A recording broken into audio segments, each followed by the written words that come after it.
ये चैप्टर 2 है इस बुक का। और यहाँ हम जो डिस्पेंजा,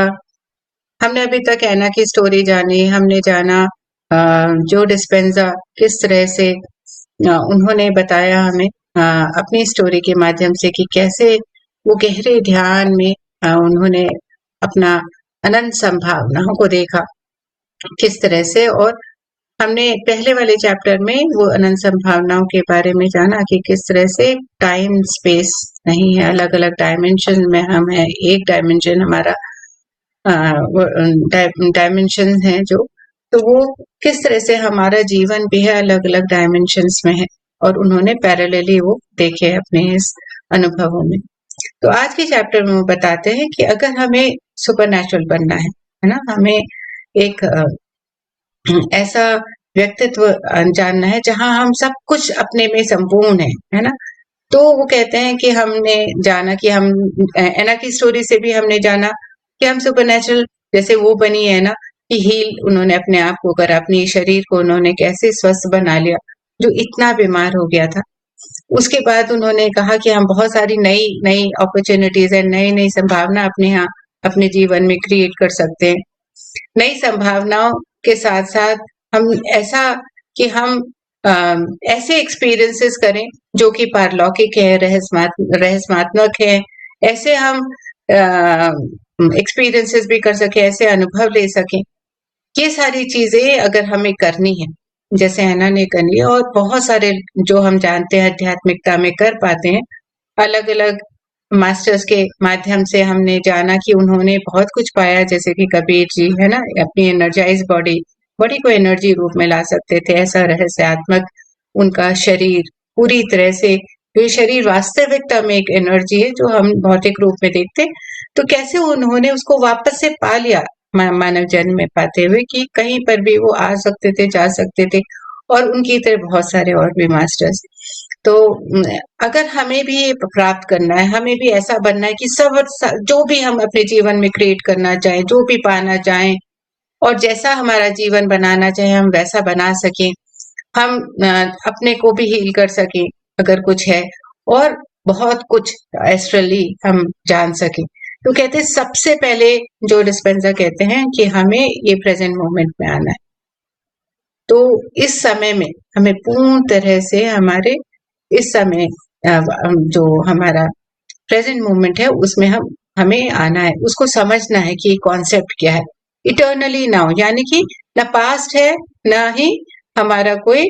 फ्यूचर है। यह हमने पिछले चैप्टर में जाना, जो डिस्पेंजा ने हमें बताया अपने ही एक्सपीरियंसेस कि पास भी नहीं, उन्होंने पास में भी अपने जब वो छोटे से बच्चे थे तो उन्होंने पैरेलली वो सारे इमोशंस एक्सपीरियंस करे, है ना। और जब उन्होंने देखा कि वो एक अलग गार्डन में अपने हैं ही हैं, और अपने व्यक्तित्व को अलग रूप में देखा जहां अब वो और वयस्क हो गए हैं, ज्ञानी हो गए, तो उन्होंने वो फ्यूचर भी देखा अपना, है ना। तो वो ये देखा उन्होंने कि किस तरह से उन्होंने बातें भी कर पाए, और जो उनके मन में था कि वो छोड़ना चाहते हैं जो भी ये सर्विस वगैरह कर रहे हैं मानवता के प्रति, तो किस तरह से उन्हीं का ही रूप जो पिछले एक डायमेंशन में, कहीं इसी डायमेंशन में उनका एक और स्वरूप कहीं पर काम कर रहा है, उसको उन्होंने देखा। जो संभावना घटी किसी समय, तो उन्होंने उसको भी देखा कि उस समय उन्होंने जब बीच में छोड़ दिया था अपना कार्य, तो इस वजह से उनको नया जीवन लेकर आना पड़ा इस धरती में। तो अगर हमें भी ऐसा कुछ समझना है तो कहते हैं कि हमें भी पूरी तरह से हमें प्रेजेंट मोमेंट में आना होगा। तो वो कहते हैं अभी तक हम प्रेजेंट मोमेंट को क्या समझते थे, हमारा अभी तक का जो हमने बहुत जगह से और भी ज्ञान लिया, हमने जाना कि हमें ना ही अपने जो भूतकाल है उसके बारे में सोचना है, ना ही हमें भविष्य के बारे में सोचना है, केवल और केवल हमें वर्तमान में रहना है। ऐसा हमने जाना अलग अलग जगह से। लेकिन वो कहते हैं कि मैं अब जो तुम्हें बताना चाह रहा हूँ वो बिल्कुल ही डिफरेंट है, वो बिल्कुल अलग तरह की अंडरस्टैंडिंग है, अवधारणा से अलग, जो हमारी अभी तक की अवधारणा बनी थी कि हमें अपना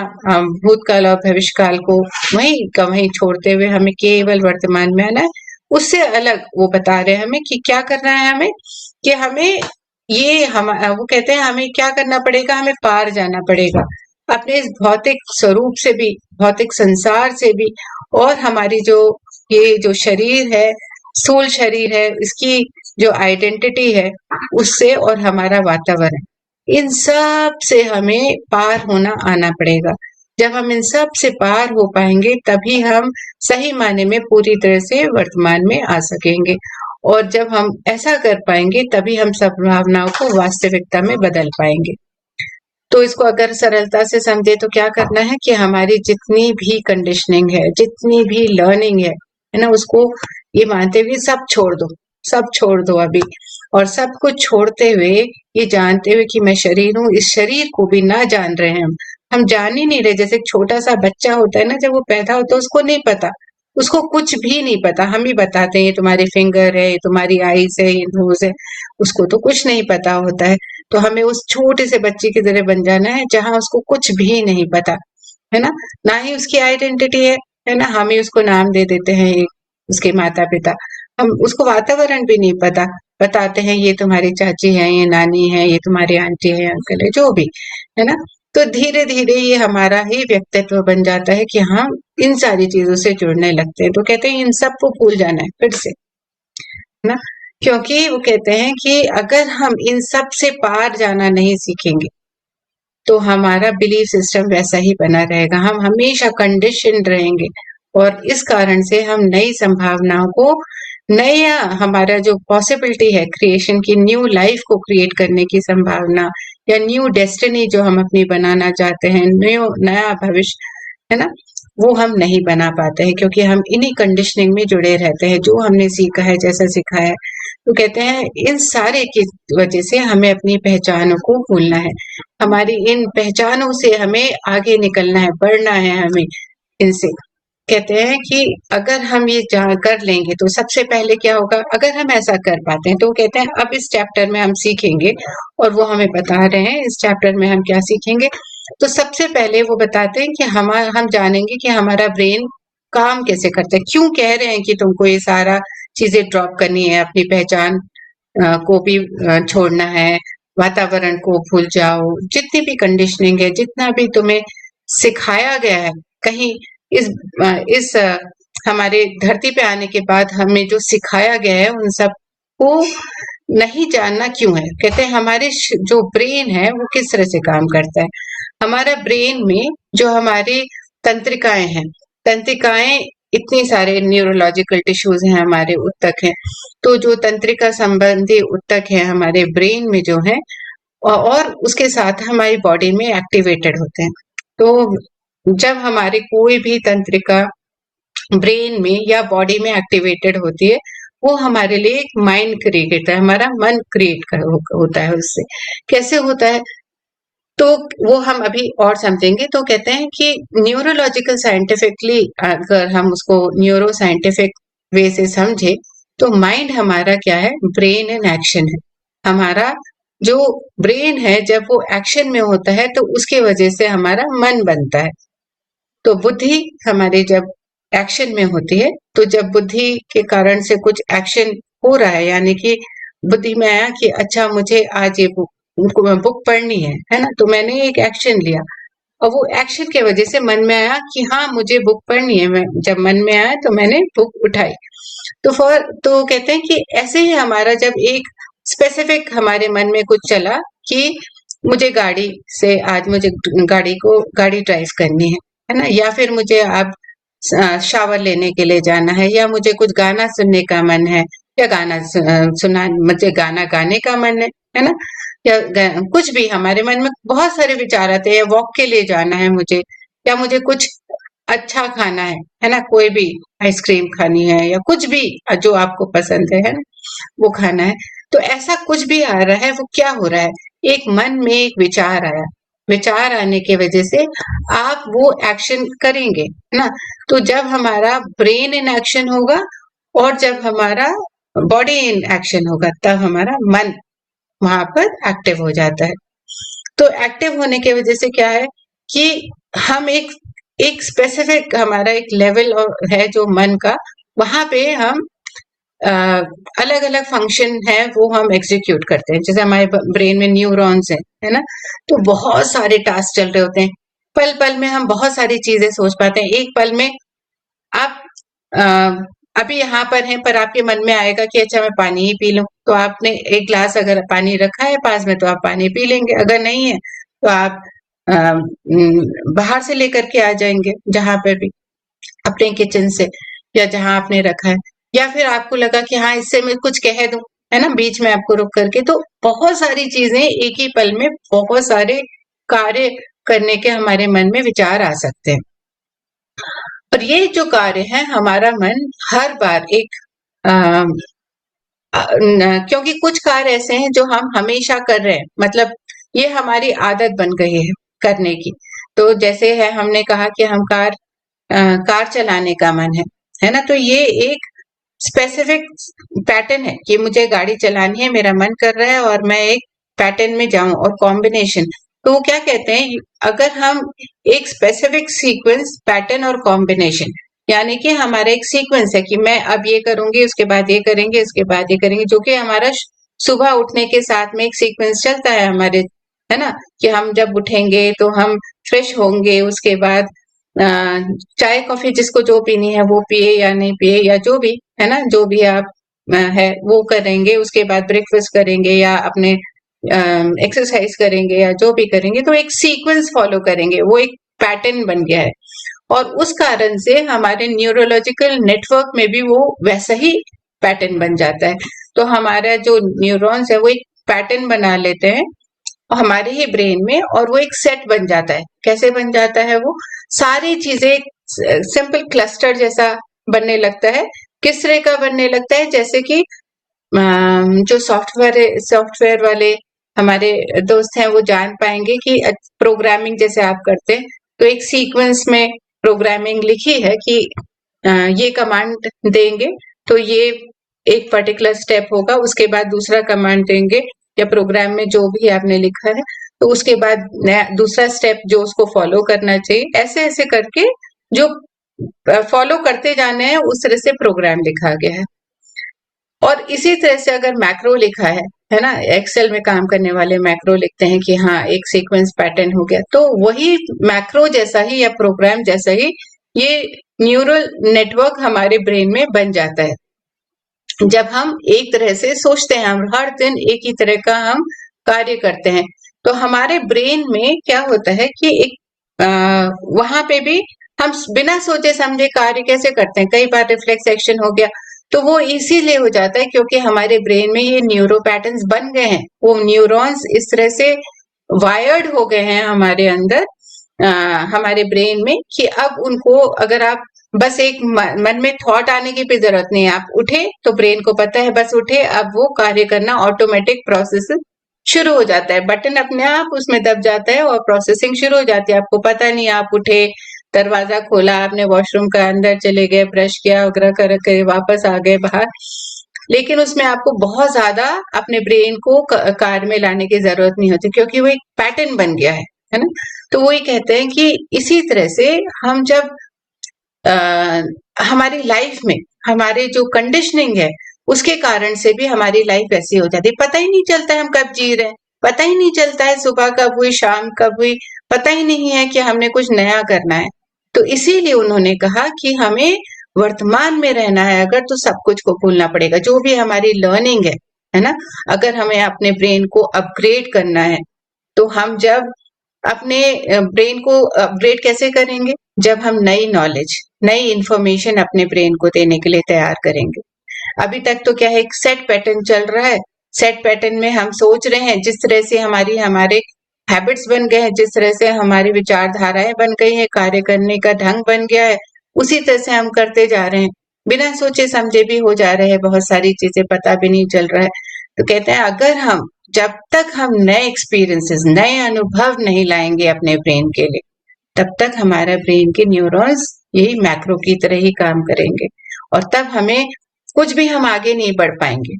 तो इसीलिए वो कहते हैं कि हमें अगर प्रेजेंट मोमेंट में रहना है, हमें पूरी तरह से वर्तमान में आना है, तो अपने को अंडू करना पड़ेगा, अपने को अपग्रेड करना पड़ेगा नए इंफॉर्मेशन के साथ। तो वो कहते हैं नए, अब एक्सपीरियंसेस की भी बात करते हैं कि हमारे जो जब हम किसी से बात करते हैं, नए व्यक्ति से बात करेंगे, नए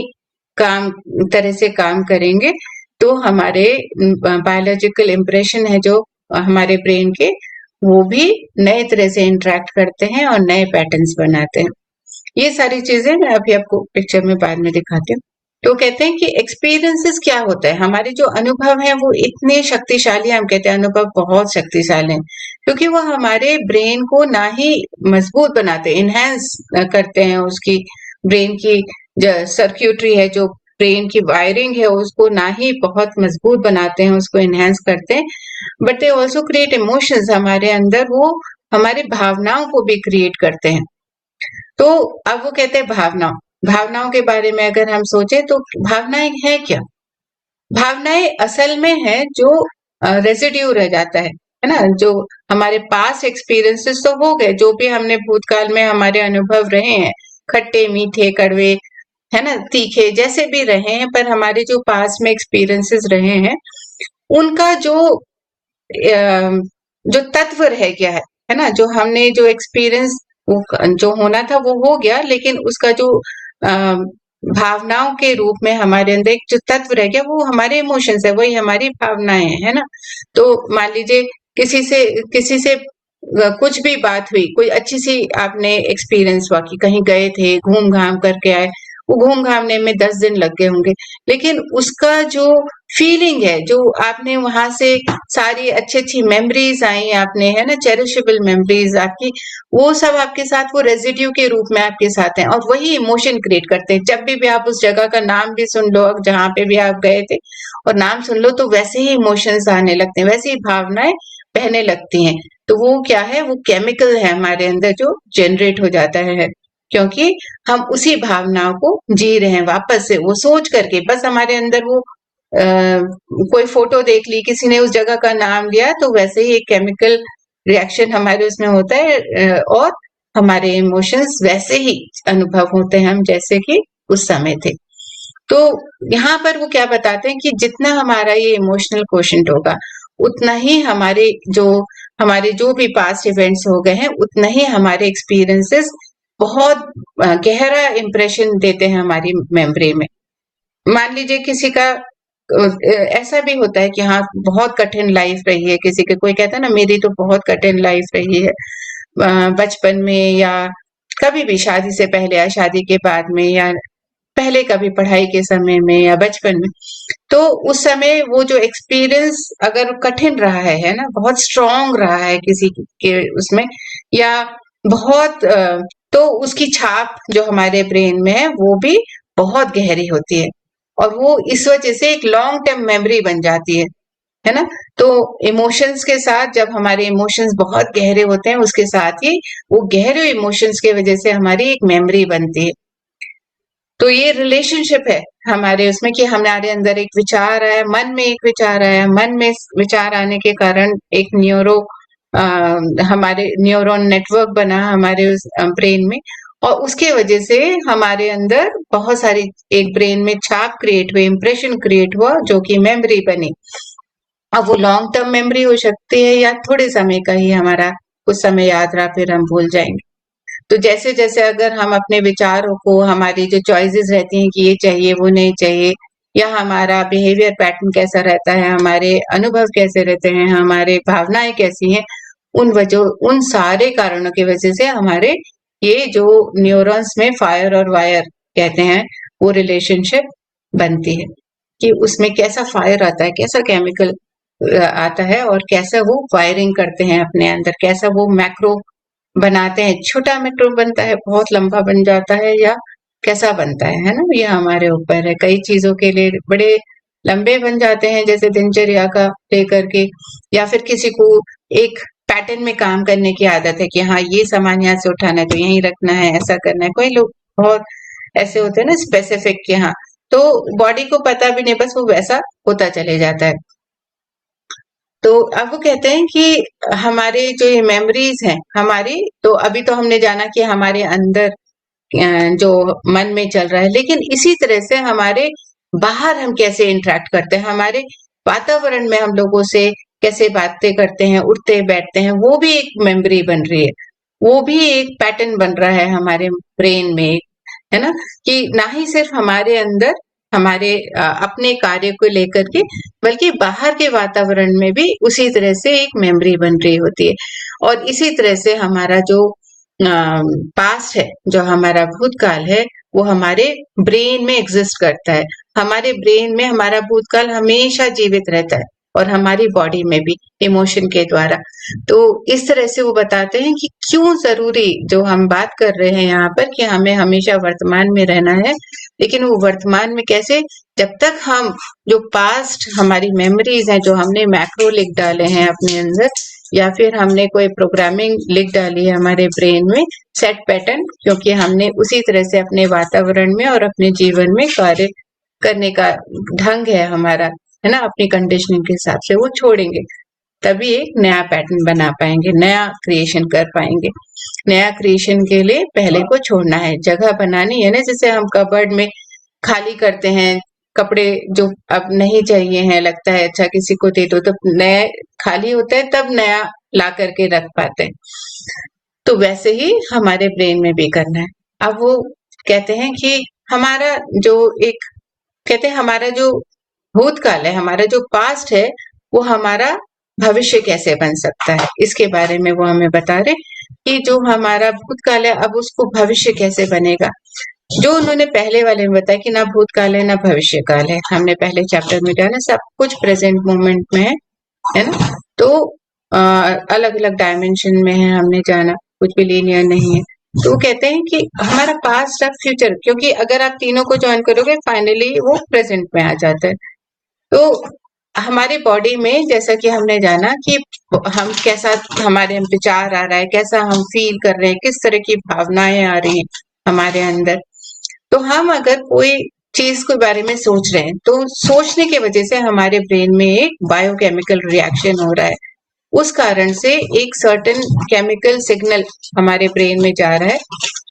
अब ये इमटेरियल थॉट है या लिटरली एक मैटर बन जाता है, जो एक थॉट है वही एक तत्व बन करके हमारे बन जाता है। तो जैसे कि हमने जाना कि संसार में सब कुछ है ना, वो सारा एक विचार के, परमात्मा के विचार के कारण इतने सारा तत्व क्रिएट हुआ। वैसे ही हमारे अंदर भी जो विचार आता है वो एक केमिकल मैसेंजर की तरह है, और ये केमिकल सिग्नल जो हमारी बॉडी में मिलते हैं, वो हम एग्जैक्टली जैसे जैसा जो केमिकल हमारा आ रहा है, मान लीजिए एक अच्छा बहुत सुंदर सी भावना का केमिकल आ रहा है, एक विचार आया, विचार क्या आया कि मुझे पहाड़ों में घूमने जाना है, तो पहाड़ों में विचार घूमने के उससे ही आया कि ग्रीनरी दिख रही है आपको, है ना, बहुत शांत और प्योर एयर दिख रही है। सिर्फ विचार की वजह से एक केमिकल जनरेट हो रहा है, जिससे आपकी बॉडी ऐसा फील कर रही है। कई कई बार तो हवा भी ठंडी लगने लगती कि अरे वाह, वहां जाएंगे तो कैसा लगेगा, है ना। तो ये नोटिस करेंगे कि हम वैसा फील करते हैं उस समय, और जिस तरह से हमारा थॉट जनरेट हो रहा है, हमारे मन में जैसा विचार आ रहा है वैसा ही हम फील करेंगे। अगर हमारे विचार अच्छा आ रहा है तो हम फील भी अच्छा करेंगे। अगर आप अपने विचारों को बदल दें, मान लीजिए मूड अच्छा नहीं है, विचार को बदल दें, है ना, कोई आ गया आपको हंसा देता है, आपका मूड फ्रेश हो जाता है, तो आप भूल जाते हो अपना अगर कुछ परेशानी के समय में, क्योंकि आप उस समय में जैसे ही आप फीलिंग बदलते हो, आपकी केमिकल भी ब्रेन में वैसे ही अलग तरह के केमिकल रिलीज होने लगते हैं। तो कहते हैं अगर हम डरते हैं तो हमें डर के केमिकल होंगे हमारे अंदर, है ना, जिस तरह के भी होंगे, बहुत सारे स्टेट ऑफ माइंड हो सकते हैं। तो आगे वो बताते हैं कि हमारे जो इमोशंस हैं, हमारे इमोशंस भी क्या करते हैं। अभी हमने जाना कि उल्टा चलते हैं, तो हमारे थॉट है, वो थॉट के वजह से हमारे अंदर एक केमिकल जनरेट होता है, जिसके वजह से इमोशंस आते हैं, है ना। अब और हम वैसे ही फील करते हैं, उसके वजह से हम अच्छा हैप्पी फील करेंगे, अनहैप्पी फील करेंगे, या हम पेन, हमारे दर्द हो रहा है कहीं पर, या हम ग्रीफ फील कर रहे हैं कि अरे बहुत ज्यादा हमें किसी के बारे में शोक अनुभव हो रहा है, अंदर से एंजाइटी है, या हम किसी भी और तरह के फ्रस्ट्रेशन आ रहा है, या ग्लानी हो रही है, बहुत सारे तरह के इमोशंस हो सकते हैं ना। तो किस तरह के इमोशंस हैं हमारे अंदर, वैसे ही हमारे अंदर विचार आने लगेंगे। तो विचारों से हमारे अंदर क्या हुआ, हमारे अंदर इमोशंस आए, इमोशंस के वजह से फीलिंग्स आए, और फिर फीलिंग्स के वजह से फिर से हमारे अंदर नए थॉट्स आए, और ये साइकिल उसके बाद से इमोशन आए और फिर फीलिंग आए। तो ये साइकिल एक लूप है, हमारे अंदर चलता रहता है। तो ये जो लूप है हमें बार बार पीछे लेकर के भी जाता है, क्योंकि हम क्या कर रहे हैं, फीलिंग के वजह से जब हम वापस से नए थॉट में जाते हैं तो हम क्या कर रहे हैं, हम कैसा फील कर रहे हैं, अरे उस दिन ऐसा हुआ था ना, तो उसने मुझसे ऐसा कह दिया था, तो हम वापस से किन विचारों में चल गए, पास्ट में जो विचार हुए थे। इसलिए हम उन इमोशन से फेमिलियर होते हैं। यहाँ क्या कहने की बात कर रहे हैं कि जब ऐसा होता है तो हमारे इमोशंस हमें पता होते हैं कैसे आएंगे, हमारा बिहेवियर कैसा होगा हम बता सकते हैं, प्रेडिक्ट कर सकते हैं, और दूसरा भी प्रेडिक्ट कर सकता है कि अच्छा अब ये ऐसे रिएक्ट करेगा, ये अब ऐसे करेंगे, है ना। तो वो प्रेडिक्टेबल हो जाता है हमारा, कि हम उसको कह सकते हैं हाँ अब ये ऐसे ही करने वाला है, या मैं ऐसे ही रिएक्ट करूंगी, है ना। अब मुझे गुस्सा आएगा, या अब मैं इस जगह में जाऊंगी तो मैं बहुत शांति अनुभव करेंगे, है ना। तो इस तरह से ये इमोशंस जो हमारा वो बता रहे हैं कि क्या होता है हमारे अंदर, किस तरह से केमिकल जनरेट हो रहे हैं, और अगर हम इसको समझ पाए तो हम जानेंगे कि हमारा जो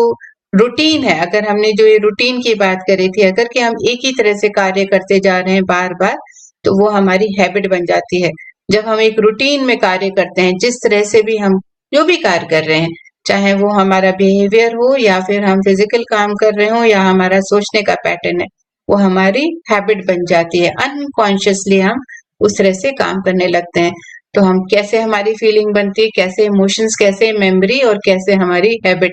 उसके बारे में उन्होंने हमें बताया, और कैसे हमारी बॉडी ऑटो पायलट मोड में चली जाती है जब हमारी एक रूटीन काम करने की वजह से प्रोग्रामिंग हो जाती है, या मैक्रो हम लिख डालते हैं अपने माइंड के न्यूरॉन्स में। तो अब वो कहते हैं कि अब हमें ये सब पता चल गया है, तो अब हम ये जान पाएंगे कि क्यों हमें ये पैटर्न को चेंज करना है। तो वो कहते हैं कि अब हम ये जानते हैं कि अगर हम सेम रूटीन में जो कल था उसको हम आज भी करेंगे, है ना, तो हम क्या कर रहे हैं, हम अपने जो हमारा जो भूतकाल था उसी में हम वापस जाते जा रहे हैं। हम आज में आ गए, लेकिन हम जी कैसे रहे, जैसे हम कल जी रहे थे या उससे पहले जी रहे थे, वैसे ही हम आज भी जी रहे हैं। तो कुछ भी बदल नहीं रहा। हमारा दिनचर्या के कारण, हमारे सोचने के कारण हम अपने रूटीन से अगर बाहर नहीं आ रहे, अपनी कंडीशनिंग से बाहर नहीं आ रहे, तो हम हर दिन पास्ट में ही रह रहे हैं। भले ही हम दिन के हिसाब से आगे बढ़ रहे हैं, पर हम पास में रह रहे हैं। अब वो कहते हैं कि हम क्योंकि हमने जो कल जो कार्य किया था वो हमने आज भी किया, उसी के कारण से हम अपना भविष्य भी क्रिएट करेंगे। कैसे करेंगे, कैसे, क्योंकि हम आज जो कर रहे हैं हमने पहले से सोच लेंगे कि हाँ कल भी हम वैसे ही करेंगे, है ना। तो हमारी जो स्थिति है वो हमारे दिन के हिसाब से दिन तो बदल रहे, पर हम अपने सोच विचार और कार्य करने के वजह से हम कहीं पे भी आगे नहीं बढ़ पा रहे, हम एक पॉइंट में स्थिर हो गए हैं। तो भले ही साल बदल रहे हैं, दिन बदल रहे हैं, कुछ भी बदल रहे हैं, पर हम नहीं बदल रहे, हमारी जीवन शैली नहीं बदल रही, हम वहीं के वहीं हैं। तो ये वो आगे बताते हैं, और किस तरह से हमारे इमोशन की जो इमोशन के कारण से होता क्या है, ये अब हम आगे जानेंगे। तो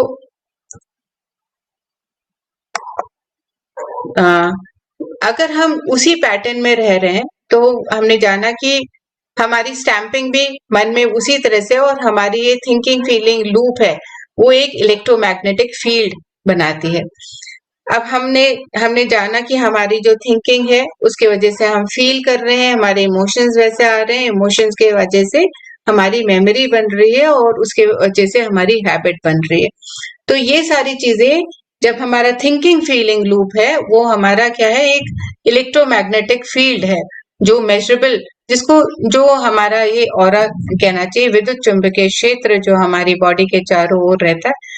पूरी हमारी जो ये भौतिक शरीर है उसके चारों तरफ एक फील्ड होता है जो हमने और स्वाध्याय में भी जाना, जिसको हम इलेक्ट्रोमैग्नेटिक फील्ड या विद्युत चुंबकीय क्षेत्र कहते हैं। वो बहुत मेजरेबल होता है, यानी कि उसको हम मेजर कर सकते हैं, इतना ही बड़ा रहता है, क्योंकि हम थिंकिंग फीलिंग ग्रुप में, हम अपने बॉडी से जुड़े हुए हैं,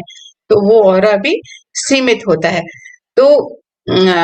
अब ये जो इलेक्ट्रोमैग्नेटिक फील्ड है वो हमारी ही बॉडी का नहीं है, जितनी भी जड़ चेतन हमारे हैं, फिजिकल बॉडीज चाहे कोई भी होंगी, है ना, चाहे वो एक्सरेज हैं, सेल फोन्स हैं, सेल फोन के भी वेव्स हैं, माइक्रोवेव अगर घर में है, या जो भी है, उन सब के भी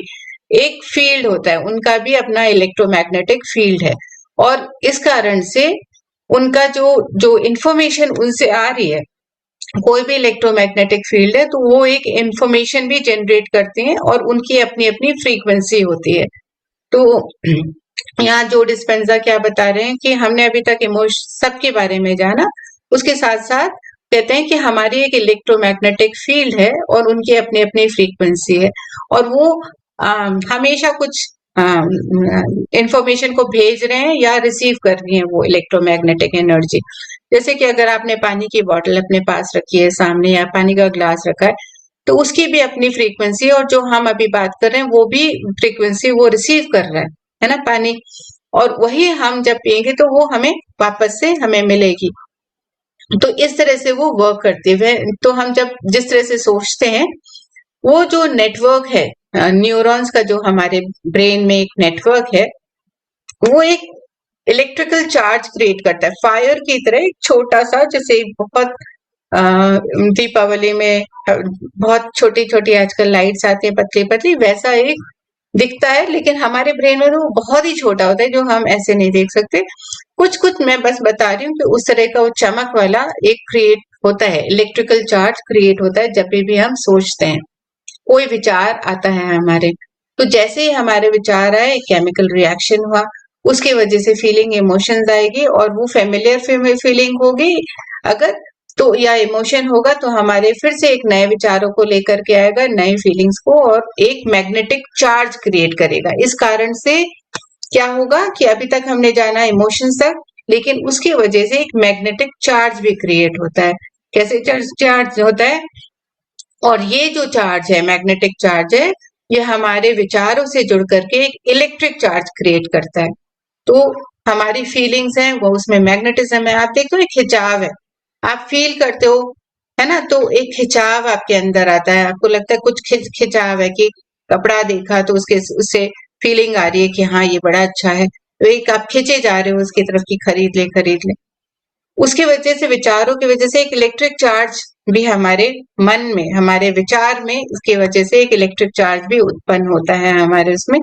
जिसके कारण से ये इलेक्ट्रोमैग्नेटिक फील्ड जो हमारा क्रिएट होता है, वो हमारे उस समय की स्थिति, हमारी स्थिति क्या है, उस समय हमारी स्टेट ऑफ बीइंग क्या है, उस पर निर्भर करता है कि हमारा ये इलेक्ट्रोमैग्नेटिक फील्ड कैसा होगा। अगर हम बहुत सैड है, हम बहुत दुखी है, तो हमारा इलेक्ट्रोमैग्नेटिक फील्ड होगा, जो हमारा ऑरा है, वो डिम होगा, है ना।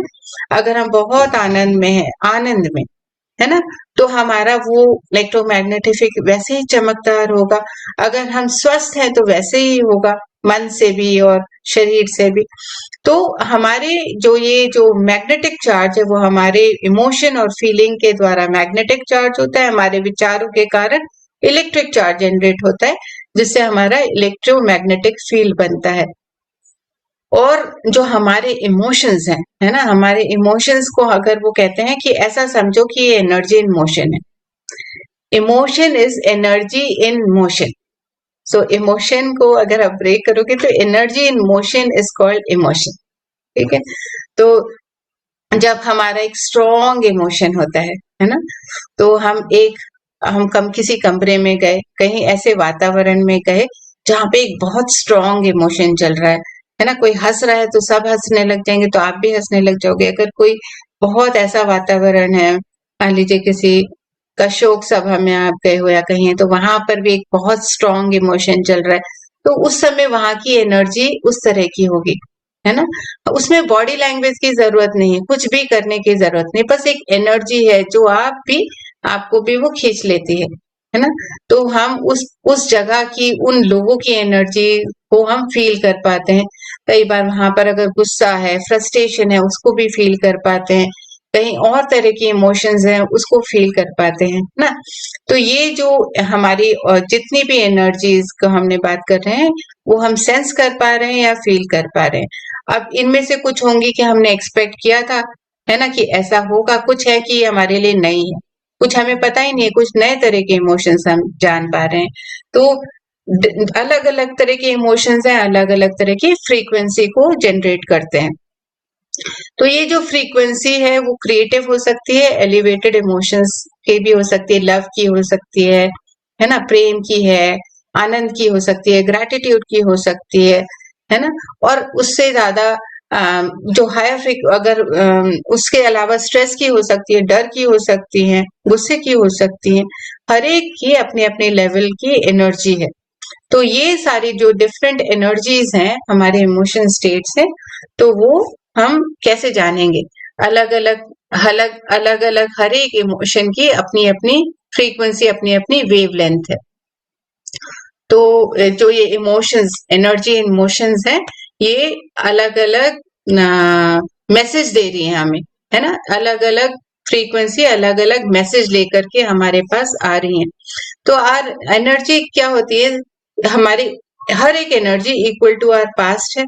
ना। अभी हमने क्या जाना कि जो हो गया है उसी को हम अनुभव कर रहे हैं, चाहे हम उस कमरे में गए, उस वातावरण में गए जहां हमने, तो इक्वली हमारे पास्ट में जो हुआ है उसको ही हम ले पा रहे हैं। अब इस सारी चीजों को कैसे चेंज करेंगे हम? जो भी है, कहते हैं जब हम अपने आप को, हमारा जो एनर्जी लेवल है, हम उसको जब चेंज करना शुरू करेंगे। कैसे करेंगे? क्योंकि एनर्जी कहाँ से आ रही है? हमारे विचारों से आ रही है। हमारे विचारों से इमोशंस आ रहे हैं, इमोशन की वजह से इलेक्ट्रिक एनर्जी आ रही है, विचारों की वजह से मैग्नेटिक एनर्जी आ रही है। तो जब हम अपने अंदर, जब ये सारे चेंज, हम जब विचारों को, सोचने की हम ढंग को अपने अंदर बदल देते हैं,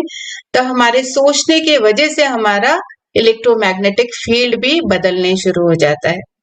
क्योंकि हमारे सोचने के, नए तरह से सोचने के कारण, पॉजिटिव सोचने के कारण हमारा नए पॉजिटिव इमोशंस आएंगे, उनकी वजह से पॉजिटिव मेमोरी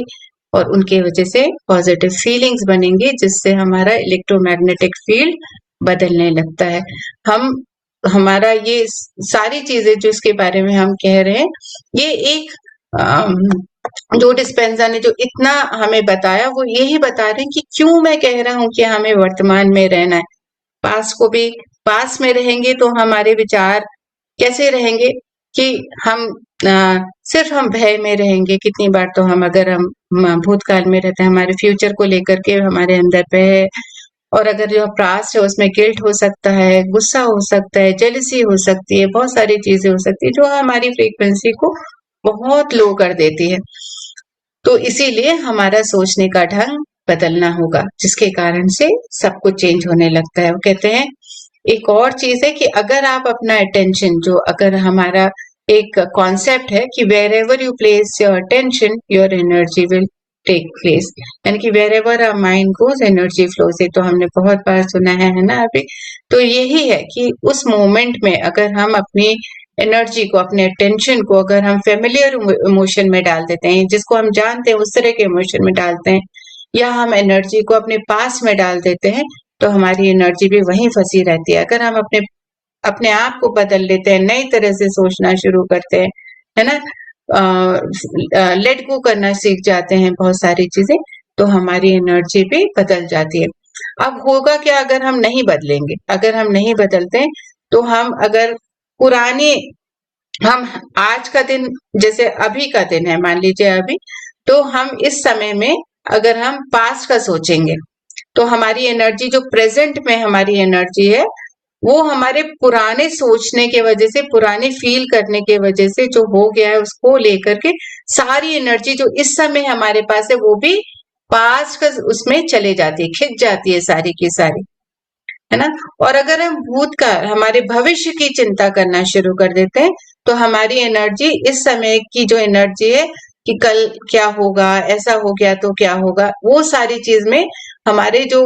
भूतकाल में सोचने के कारण हमारी इस समय की एनर्जी भी साइफनिंग हो जाती है, एनर्जी साइफनिंग। तो हम कैसे करते हैं कि हमारा जो प्रेडिक्टेबल नोन फ्यूचर है कि हम अच्छा ये चीज उस समय मुझे करनी है ना, ये कल मुझे 10 दिन बाद एक शादी में जाना है, तो वहां जाने के उससे ही मैं पूरा उन विचारों में करके हम अपनी एनर्जी पूरी लगाए जा रहे हैं कार्य उसकी तैयारियों में या सोच सोच करके ऐसा होगा, तो हमारी इस समय की एनर्जी भी उस समय में हमारे जो अभी हुआ भी नहीं, वो आया भी नहीं, उसमें उसको लेकर के पूरी खिंच जाती है। साइफनिंग, एनर्जी साइफनिंग इसको बोलते हैं। सो हम एक ही समय में, हम इसी समय में हमारी बॉडी क्या कर रही है, हमारा माइंड पास में और फ्यूचर में जा जा करके इस समय की एनर्जी को पूरा खत्म कर डालता है। तो हम फाइनली रिजल्ट क्या होता है कि हमारे पास इस समय बहुत कम एनर्जी बचती है, इसलिए कि हम नए एक्सपीरियंसेस बना सके, नए अनुभव ला सके, नई टाइमलाइन अपने लिए क्रिएट कर सके, उस सब के लिए हमारे अंदर एनर्जी ही नहीं बचती है। तो इस वजह से वो कहते हैं कि हमारा जो ये वाइब्रेशनल मैच है ना, वो हो ही नहीं पाता है जब हम और बड़े से बड़े कार्य को करने की कोशिश करते हैं, क्योंकि हमारे ही वाइब्रेशंस बहुत ज्यादा लो हो गए होते हैं। और अगर हमने 20-22 साल तक कर लिया तो सोचिए अभी हमने कई सालों तक किया है, तो वो कितना कुछ हमारी एनर्जी को खत्म कर चुका है। तो इसीलिए हमारी बॉडी है, जो हमारा जो शरीर है, हमेशा मन को फॉलो करता रहता है, हमारा मन क्या कह रहा है रिपीटेडली वो इस बारे में सोचता रहता है, बिकॉज हमारा जहां भी अटेंशन जाएगा वहां एनर्जी चले जाएगी। तो हमारी बॉडी, अगर हम बॉडी के से जुड़े हुए हैं और हर समय हम बॉडी से रिलेटेड अपने ये भौतिक जगत के बारे में, स्थूल जगत और स्थूल शरीर से जुड़े हैं, तो हमारी एनर्जी, हमारा मन वही हमें लेकर के चाहता रहता है। तो हम वो हायर डायमेंशंस के बारे में या टाइम ट्रेवल के बारे में या बाकी चीजें जो डिस्पेंसा ने हमें बताई अपने एक्सपीरियंस में, वो हम नहीं कर पाते, क्योंकि उस सब के लिए भी एनर्जी चाहिए, उस सब को करने के लिए भी, नए एक्सपीरियंस क्रिएट करने के लिए, नया फ्यूचर बनाने के लिए, जहां मल्टी डायमेंशनल बीइंग है उसको एक्सपीरियंस करने के लिए हमें एनर्जी चाहिए। और अगर हाँ, और क्रिएशन के लिए, न्यू क्रिएशन जो हम कहते हैं वी आर क्रिएटर, हम ब्रह्म तत्व हैं, हम ब्रह्मा हैं, अगर हम वैसा क्रिएशन चाहते हैं कि हमने जीवन में कुछ भी क्रिएट कर पाए, तो उस सब के लिए भी हमें प्रेजेंट मोमेंट रहना पड़ेगा। वर्तमान में रहने से ये एनर्जी जो वर्तमान की है वो पूरी तरह से हम यूज कर पाएंगे। अगर एनर्जी साइफनिंग नहीं होगी हमारे भीतर, हमारे ही मन के द्वारा, हमारी ही कंडीशनिंग के द्वारा, हमारे ही विचारों के द्वारा। तो ये उन्होंने बताया है। बाकी आज हम यहीं तक करेंगे, बाकी अगला हम देख चलेंगे।